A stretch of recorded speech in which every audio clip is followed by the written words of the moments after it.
네, 이런 발광 현상이라고 하는 것들은 형광을 입히는 거예요. 형광을 입혀서 우리가 이렇게 보는, 그러니까 형광 다해를 따로 첨가를 해야 됩니다. 각각 이런 입자로 세포로 분류가 된다라고 하는 거고요.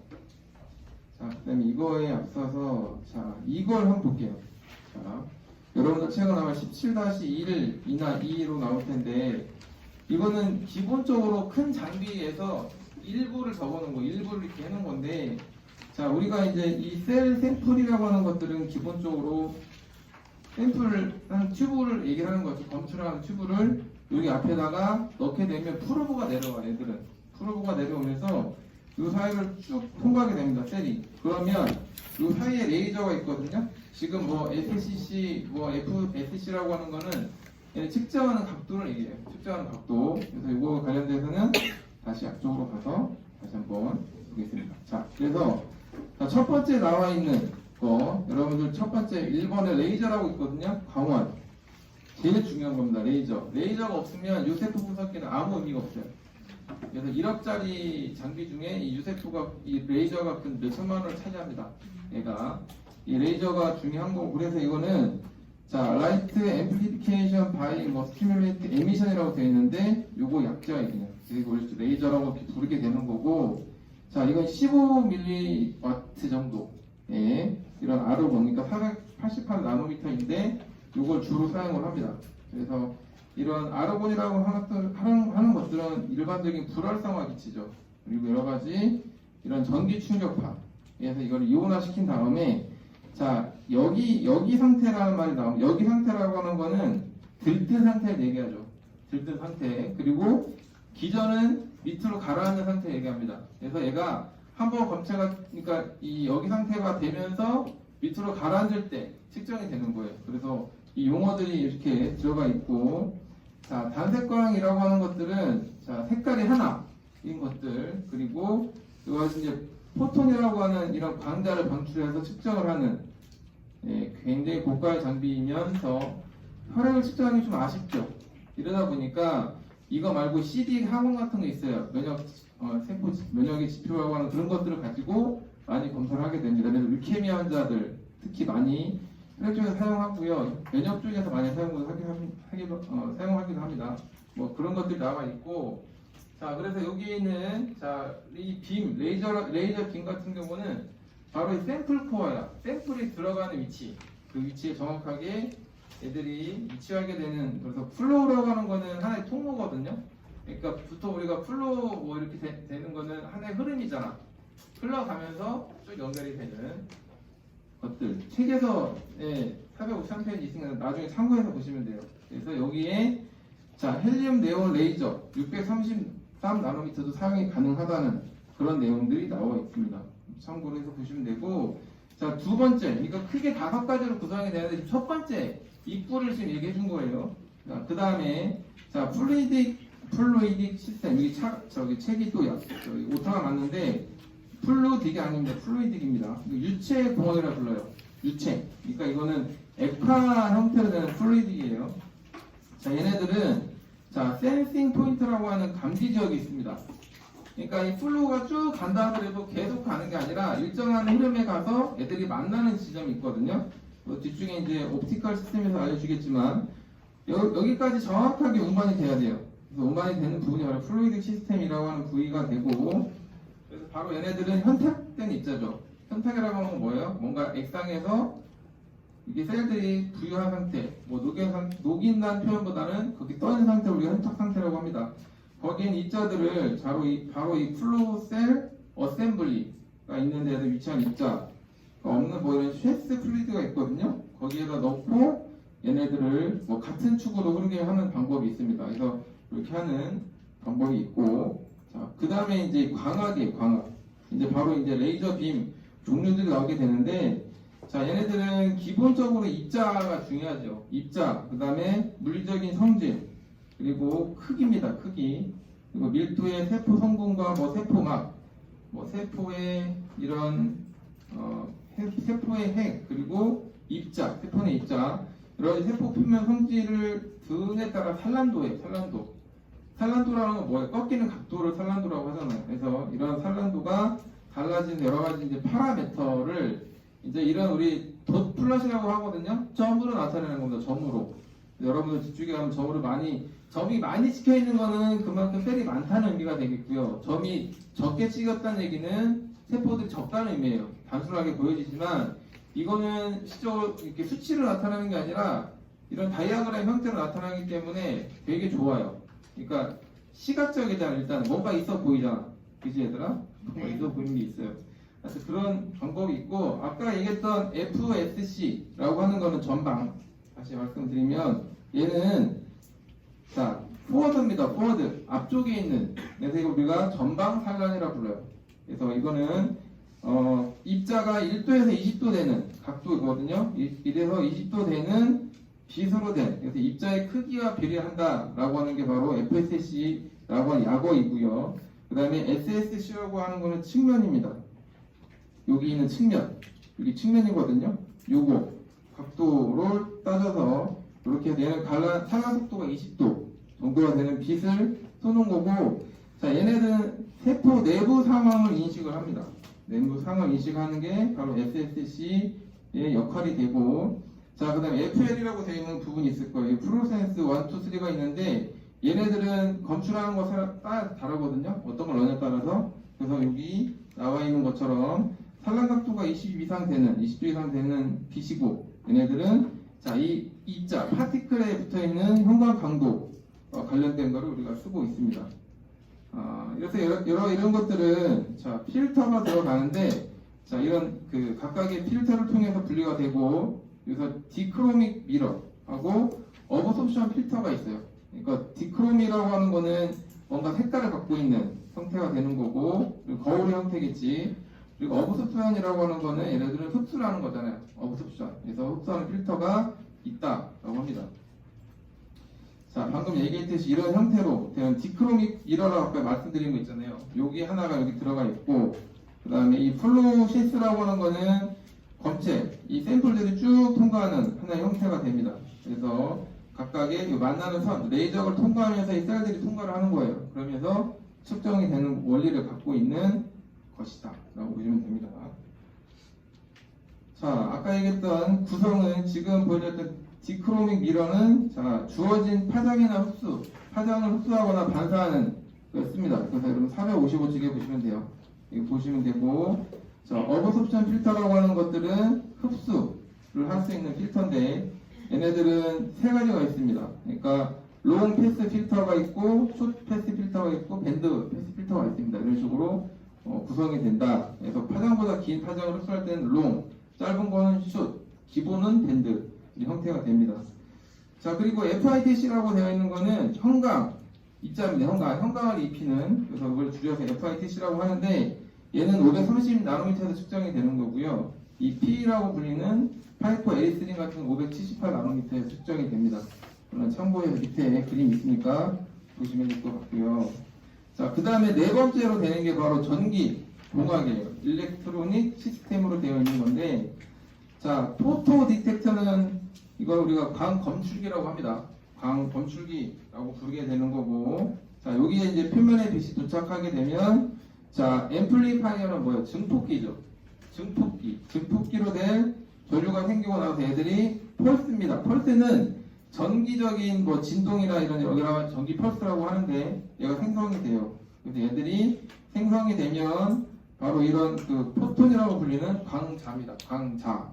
미친 자가 아니고요. 전기자. 그래서 광자라고 합니다. 그래서 광자로 얘들이 이런 수하고 비례를 하는 것들이 나타나게 되고, 바로 이 펄스, 여러 가지 전기적인 펄스의 모양은 입자의 크기, 속도, 빔에 이런 비춰지는 것과 그 다음에 입자의 넓이, 그리고 형광 염색의 종류, 그 다음에 여러 가지 존재하는 형광 색소에 따라서 결정이 됩니다. 이런 부분들이 다 구성이 되는 거예요. 자, 그러고 나서 마지막으로 이제 컴퓨터가 하나 들어가야 되겠지. 이 컴퓨터가 여러 가지 그 분석하는 하나의 장비가 들어가게 되는데, 아까 얘기했던 전기적인 뭐 전기 펄스로 생긴 여러 가지 신호, 시그널들을 우리가 이제 컴퓨터로 저장된 자료로 분석을 하게 됩니다. 그래서 통계 처리라든지 1차, 2차적으로 생긴 그래프, 뭐 X, Y, Z, 이거는 통계에서 자체적으로 그려지기 때문에 이건 우리가 신경 쓰지 않아도 돼요. 하지만 이거를 운용하기 위해서는 기본적으로 프로그램들을 배워야 되겠지. 그 적어도 한 시간 이상 배워야 됩니다. 그래서 이거는 임상공사가 하긴 하는데 그렇게 많이 하지 않아요. 그냥 그 일반적으로 쓰는 연구자들 이쪽에 관련된 분들이 이걸 많이 하고 있습니다. 자, 그래서 유세포의 기능은 빛이 산란되는 현상. 자, 그래서 제가 그냥 간단하게 하나 보시면 될 것 같아요. 기다려보세요. 이거를 보시면 여러분들이 간략하게 이해를 하지 않을까 해서.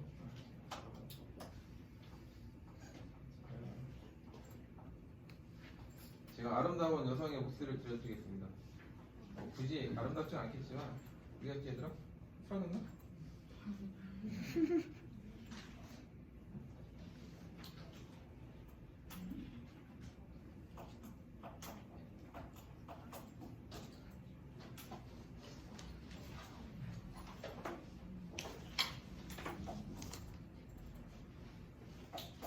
이거를 간략하게 보면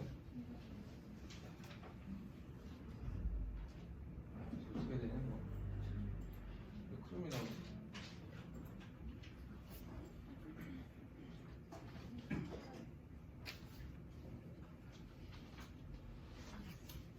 한 분짜리예요. 하나도 안 들리네. 잠깐만. 뭐로 해야 되지? 저기 소리 꺼져 있어요. 소리가 꺼져 있어요. 축하다. 이게 꺼져 있다고? 컴퓨터 소리가 꺼져 있어요. 아, 요거.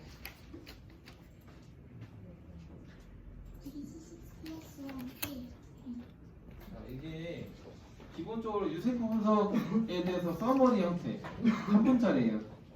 제가 설명하는 것보다 아름다운 모습을 설명해 주는 게 좀 좋을 것 같아서 잠깐 보시면 됩니다. 참고로 해서 보시면 되고. 자,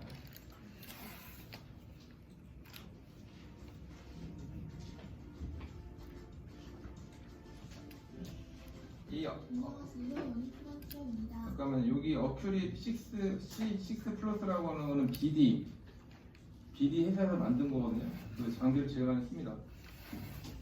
어큐리 C6 플러스와 함께 유세포 분석의 원리를 설명드리겠습니다.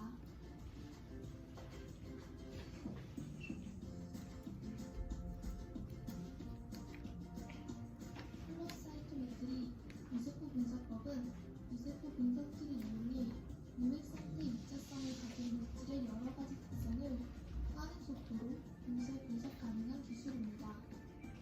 유세포 분석기는 입자의 상대적인 크기, 내부 복잡도, 형광 강도를 통해 타겟으로 하는 세포, 자, 아까 FSC 각도, 그리고 이 SSC, 그리고 FC, 그러니까 이 형태, F의 형태를 가지고 이 세 가지를 가지고 검사를 한다라고 하면 기본적인 거 아시면 되고요. 혹은 입자가 가진 특성을 확인합니다.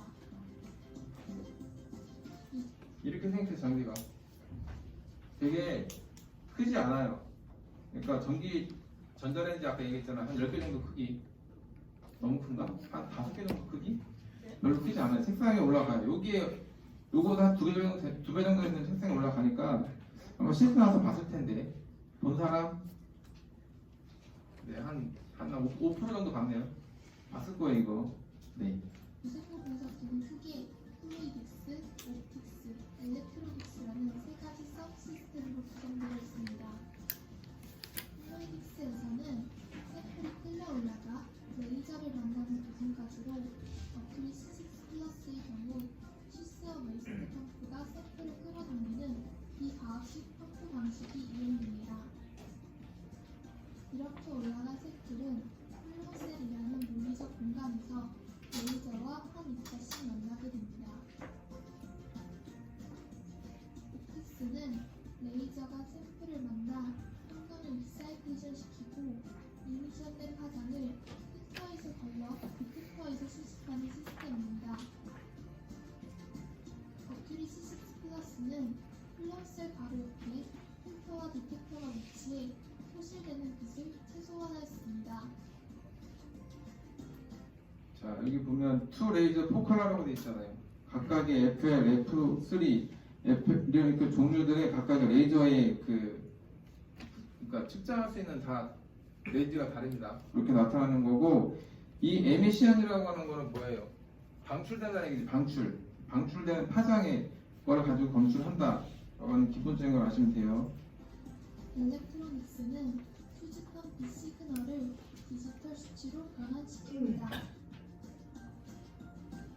레이저가 한 입자를 지나갈 때마다 볼테이지 펄스를 형성시켜 이 형성된 펄스의 위스, 하이트, 에어리아 값을 플랫에 표현합니다.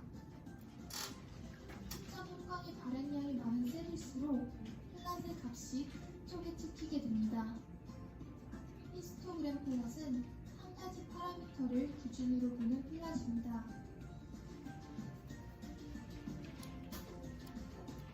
닥플랫은 두 가지 파라미터를 기준으로 보는 자, 도플러 나오죠. 이런 식으로 점으로 막 찍히죠. 이런 식에 있는 것처럼. 탄포드라고 하잖아, 얘들아. 덤포드라고 하지.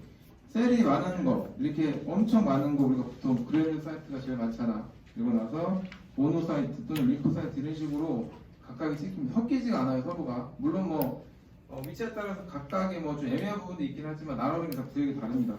참고해서 보시면 되고. 대표적인 플랫입니다. RBC 라이시스한 홀 플라즈 샘플에서 FSC와 SSC 플랫을 보면 사이즈와 내부 복잡도에 따라 림포사이트, 모노사이트, 그래뉼러사이트로 나누어진 것을 확인할 수 있습니다.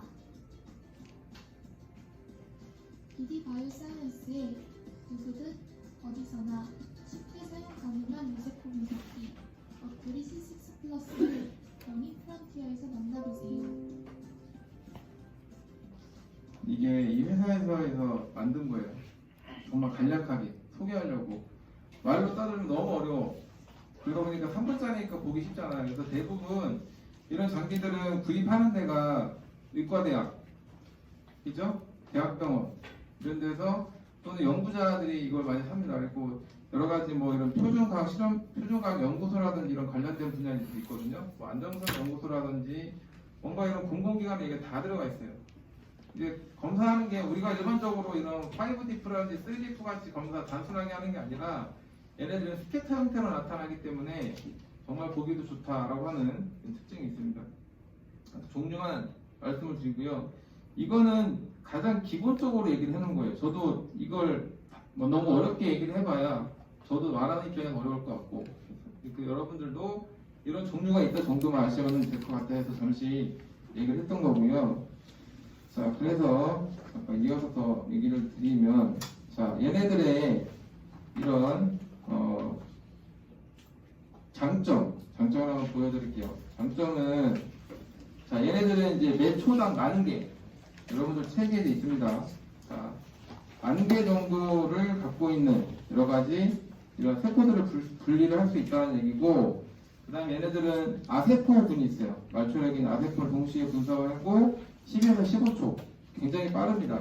이렇게 되는 분석이고, 뭐 단시간에 이런 다량의 이런 검체 분석이 가능하다는 장점이 있고, 자, 형광물질은 분자가 세포당 2,000개만 있어도 존재해도 얘들 감지가 가능하다라고 하는 부분, 그리고 적은 양도 검체 분석이 가능하다고 하는 게 장점입니다. 단점은 얘네들은 이제 단세포, 싱글셀만 안 돼. 싱글셀로만 측정할 수 있어. 왜냐면 통과할 때 무조건 하나씩 가야 되거든. 이러다 보니까 싱글셀인 거고, 그 다음에 설치 비용 1억입니다. 1억 기준이.